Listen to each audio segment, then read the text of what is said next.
যে আমরা যে ওদের পিছে এত খরচ করতেছি, বিভিন্ন জায়গায় গিয়ে ওরা কিছুই করতে পারতেছে না, আজ পর্যন্ত আমরা একটা বই শিক্ষা পানতে পারছি?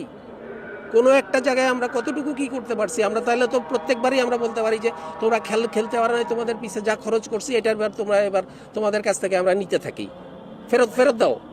ওরা গিয়ে যদি কিছুই না করতে পারে, তাহলে ওদের পিছে আমরা যে এত কোটি কোটি টাকা খরচ করতেছি, আমরা কি ওদের কাছ থেকে ওই টাকা ফেরত চাচ্ছি নাকি?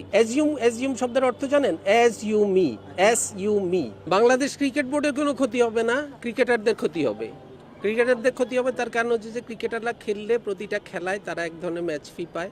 তারা এক ধরনের খেলায় যদি কেউ পার্টিসিপেট করে, যদি ম্যান অফ দ্য ম্যাচ হয় অথবা কোনো ধরনের বিশেষ যদি তাদের কোনো পারফরমেন্স থাকে, সেটার জন্য আইসিসি নিয়ম অনুযায়ী, ম্যাচের নিয়ম অনুযায়ী তারা যা পাওয়ার সেটা পাবে। ওটা হচ্ছে একজ্যাক্টলি প্লেয়ারের পাওনা, সেটা এটার সাথে বোর্ডের কোনো সংশ্লিষ্টতা নাই।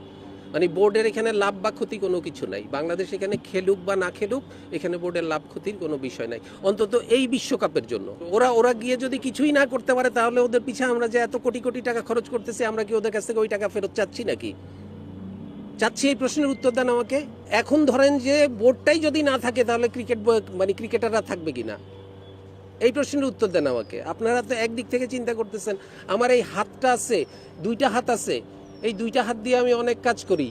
এখন আমার শরীরের সাথে আমার হাত না থাকলে শরীর থাকবে না, শরীর না থাকলে আমার হাত থাকবে না। তো আমার হাত না থাকলে আমার শরীর আর এই হাতের কোনো কাজ আছে?